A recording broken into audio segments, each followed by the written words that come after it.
Hello नमस्कार। मैं Sunil Bhatt, lecturer mechanical, government polytechnic college Dungarpur से। आज जो हम टॉपिक पढ़ रहे हैं एमई 208, जो हमारा थर्मोडायनेमिक्स जो सब्जेक्ट है, ME 208 thermodynamics and IC engine, उसके अंदर जो है चैप्टर नंबर 1 बेसिक इंट्रोडक्शन, उसमें टॉपिक 1.5 न्यूमेरिकल प्रॉब्लम्स, यानी कुछ न्यूमेरिकल क्वेश्चन हम करेंगे और वो आइडियल जो गैस इक्वेशन है उस पे बेस्ड या बेसिक थर्मोडायनेमिक प्रॉपर्टीज पे बेस्ड जो न्यूमेरिकल होगा, तो उस चीज को हम परफॉर्म करेंगे। यहाँ देखिए जो पहला क्वेश्चन है यहाँ पर, A flexible balloon is heated from 45 degree centigrade to 65 degree centigrade. ये डायग्राम बलून को रिप्रेजेंट कर रहा है, बलून का डायग्राम है जिसको हम हीटिंग कर रहे हैं, यहाँ पर हीट इसको प्रोवाइड करना है। और शुरुआती टेम्परेचर जो है इसका 45 डिग्री सेंटीग्रेड और हीट देने के बाद इसका temperature 65 degree centigrade at constant pressure. और ये जो टेम्परेचर चेंज होने का जो प्रोसीजर है, यानी हीट दे करके टेम्परेचर चेंज होने का जो ये पूरा प्रोसीजर है, ये कांस्टेंट प्रेशर पर है, प्रेशर बदल नहीं रहा है। What will be the percentage change in volume. ये प्रोसेस होने के बाद वॉल्यूम के अंदर, यानी जो इसका साइज है, वॉल्यूम जो है उसके अंदर कितना चेंजेस आएगा, तो ये चीज हमें पता करना। तो अब हमारे पास दो स्टेट हो जाएगी, एक इनिशियल स्टेट या नंबर 1 स्टेट और दूसरा नंबर 2 स्टेट। ये जो कंटिन्यूस लाइन से जो मैंने रिप्रेजेंट किया है ये फर्स्ट स्टेज है, और ये डॉटेड लाइन से जो रिप्रेजेंट किया है ये सेकंड स्टेज। अब यहाँ पर देखिए a flexible balloon is heated from 45 degree to 65 degree at constant pressure. What will be the percentage change in volume? तो इनिशियल प्रेशर कितना है, मान लीजिए हम P मान लेते हैं, क्योंकि हमें कोई वैल्यू नहीं दे रखी है, सिर्फ ये बता रखा है कि प्रेशर कांस्टेंट रहेगा, तो हम P1 इक्वल टू P ले लेते हैं। P1 जो है शुरुआती टेम्परेचर है 45 डिग्री सेंटीग्रेड, T1 हमारे पास 45 डिग्री सेंटीग्रेड, लेकिन कैलकुलेशन में जो हमें डिग्री केल्विन में होना चाहिए हमारा, तो कैलकुलेशन जो हम करेंगे 273 प्लस 45 डिग्री केल्विन। तो इसको डिग्री सेंटीग्रेड को केल्विन में बदलने के लिए हम 273 से जोड़ते हैं, यानी 273 प्लस 45 डिग्री केल्विन हमारा T1 की वैल्यू है। उसके बाद इनिशियल वॉल्यूम V1 बराबर V, क्योंकि हमें पता नहीं है कि V1 कितना है, हमें परसेंटेज चेंज में निकालना है, तो हम एक आर्बिट्रेरी वेरिएबल ले लेते हैं V।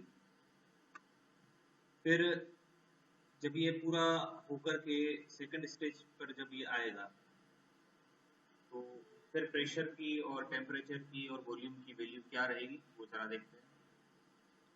T2 will be equal to P, जो प्रेशर की सेकंड जो वैल्यू होगी वो होगी P। T2 equal to 273 plus 65, P2 will be equal to P, क्योंकि कांस्टेंट प्रेशर है तो जो पहले P ले रखा है वही लेना पड़ेगा।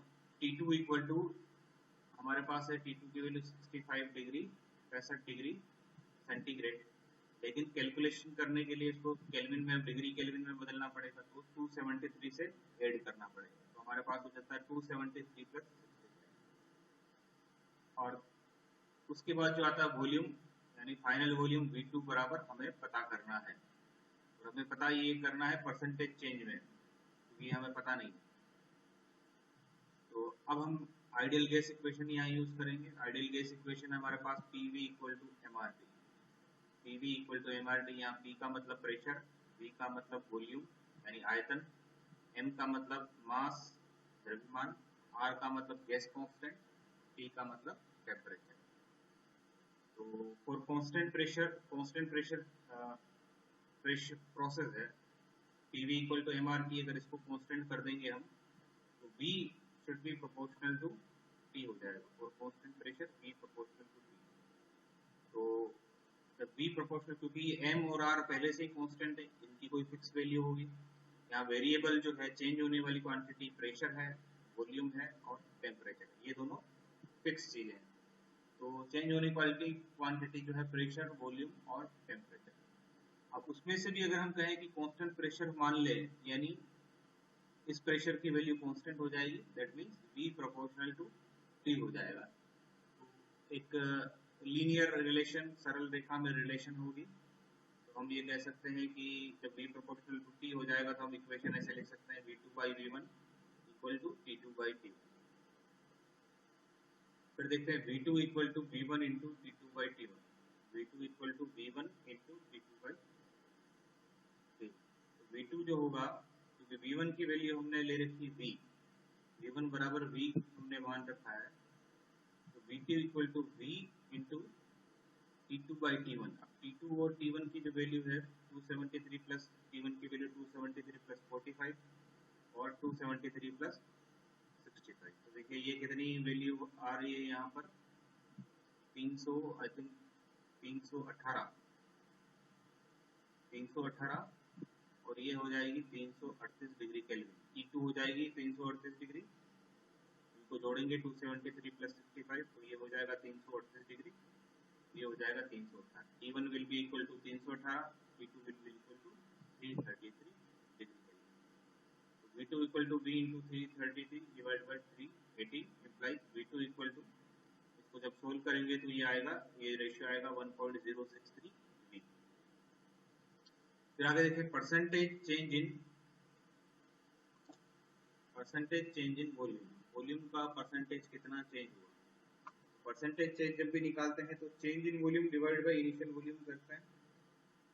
चेंज इन वॉल्यूम मतलब फाइनल माइनस इनिशियल, यानी V2 माइनस V1, और इनिशियल जो हम रखेंगे V1 और इसको 100 से मल्टीप्लाई करेंगे। ये करने के बाद हम वैल्यू रखेंगे तो V2 हमारे पास 1.063 V है, माइनस V1 को हम लेंगे V divided by V into 100, और फिर इसको जो हम सोल्व करेंगे परसेंटेज चेंज इक्वल टू 6.28%।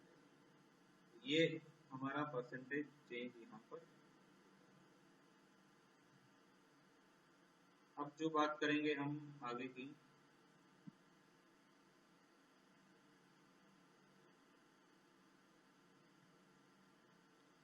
एक और नया क्वेश्चन हम लेते हैं यहाँ पर। क्वेश्चन कुछ इस तरीके से है, a piston cylinder filled with oxygen, a piston cylinder filled with oxygen, initial pressure जो है इसका, यानी एक पिस्टन सिलेंडर है, ये एक सिलेंडर है, उसके अंदर piston up and down movement करता है रेसिप्रोकली। जब ऊपर जाएगा तो फ्लूइड को कंप्रेस करेगा, जब नीचे आएगा तो फ्लूइड को एक्सपांड होगा। इनिशियल प्रेशर है 1 बार और टेम्परेचर 27 डिग्री सेंटीग्रेड। यानी जब शुरुआत में होता है ये, तो पहली स्टेज में जो प्रेशर है 1 बार है, टेम्परेचर 27 डिग्री सेंटीग्रेड है, और शुरुआती जो वॉल्यूम है 0.1 मीटर क्यूब जो है volume. If the gas is compressed isothermally up to 10 bar pressure, if the gas is compressed isothermally up to 10 bar pressure, what will be the volume after compression? Also to find mass of oxygen. यहाँ लिखा है if gas is compressed isothermally. Isothermally का मतलब होता है constant temperature पर compress करना, यानी टेम्परेचर उस पूरे प्रोसेस के दौरान फिक्स रहेगा। कांस्टेंट टेम्परेचर पर इसको कंप्रेस करना है, तो कंप्रेस करके ये 1 बार से लेकर के 10 बार इसका प्रेशर हो जाता है। What will be the volume after compression, also find mass of oxygen. तो हमारी क्या क्या कंडीशन है, क्या क्या बाउंड्री कंडीशन है, यानी इनलेट और आउटलेट कंडीशन क्या है वो देखते हैं। तो सबसे पहले जो इनलेट कंडीशन है, मतलब शुरुआती कंडीशन है initial, Pi equal to, I का मतलब इनिशियल, F का मतलब फाइनल। तो पहली सिचुएशन उसको हम इनिशियल ले लेते हैं और बाद वाली फाइनल सिचुएशन उसको हम F ले लेते हैं। Pi इक्वल टू 1 बार हो जाएगा, Pf इक्वल टू 10 बार, यानी कंप्रेस 10 टाइम्स कंप्रेस होने के बाद 10 बार हो जाएगा। Pi equal to 300 degree Kelvin. ये Pi कहाँ से आया, यहाँ दे रखा हमारे पास initial pressure temperature 27 degree.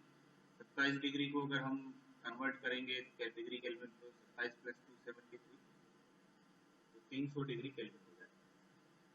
Final volume हमें पता करना है और इनिशियल वॉल्यूम 0.1 मीटर क्यूब। एक और चीज पता करनी है, also find the mass of oxygen. इसके अंदर ऑक्सीजन भरी हुई है, तो ऑक्सीजन का मास कितना होगा। बाई आइडियल गैस इक्वेशन हम देख सकते हैं PV equal to MRT। For constant temperature PV equal to constant हो जाएगा, तो V2 by V1 upon V2 by V1 equal to P1 by P2 हो जाएगा। क्योंकि PV कांस्टेंट है तो P proportional to 1 upon V हो जाएगा। PV दोनों का मल्टीपल अगर कांस्टेंट है तो P proportional to 1 upon V हो जाएगा। तो जब इसको इक्वेशन फॉर्मेट में लिखेंगे तो V2 by V1 equal to P1 by P2 हो जाएगा। तो V2 equal to V1 into P1 by P2 equal to, अब V1 की जो वैल्यू है यहाँ दे रखी है हमारे पास 0.1 मीटर क्यूब, P1 की वैल्यू 1 और P2 यानी P1 का मतलब P इनिशियल 1 और P2 मतलब P फाइनल 10, तो 1 डिवाइड बाई 10 हो जाएगा 10.0 1.0। V2 will be equal to 1 divide by 10 मतलब अपॉन में 10 रह जाएगा और 0.01 मीटर क्यूब हमारा आंसर आ जाएगा, यानी आफ्टर कंपैरिजन इतना वॉल्यूम। अब दूसरी चीज हमें जो पता करनी है कि मास ऑफ ऑक्सीजन कितना रहेगा। मास ऑफ ऑक्सीजन अगर फाइंड आउट करना है तो हमें ऑक्सीजन की प्रॉपर्टी देखनी पड़ेगी। ऑक्सीजन की प्रॉपर्टी यहाँ पर जो काम की आएगी वो molecular weight of oxygen यहाँ काम आएगा। as we know that molecular weight of oxygen m equal to 32। Gas equation in term of moles PV equal to nRT। Mole की टर्म में अगर लिखें तो PV equal to n r बार t।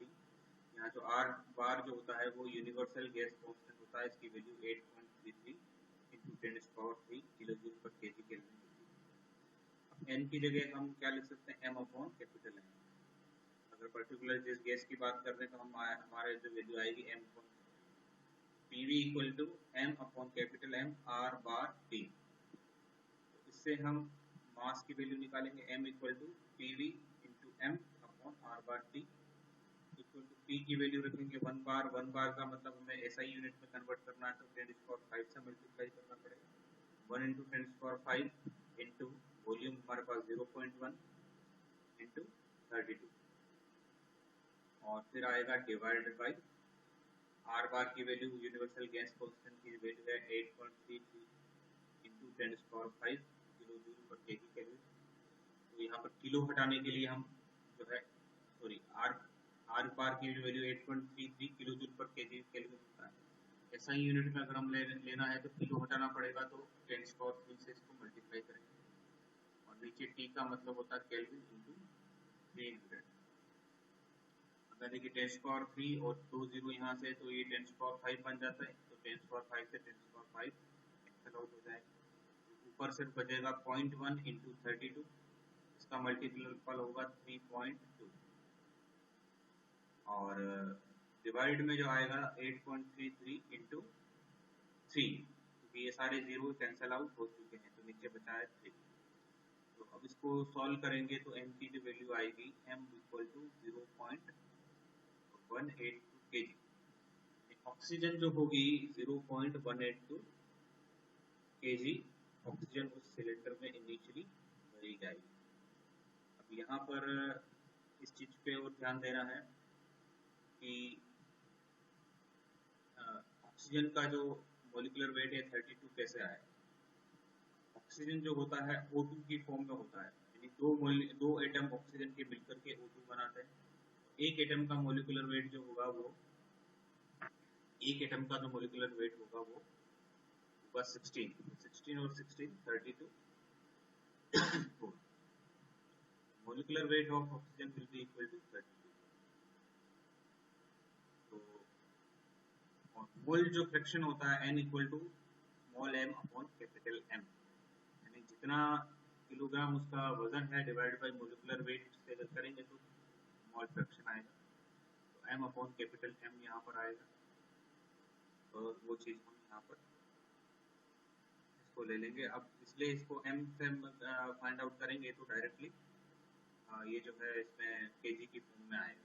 तो यहाँ एक और चीज ध्यान रखनी होती है कि ये जो n की वैल्यू आप kg मोल ले रहे हो या ग्राम मोल ले रहे हो।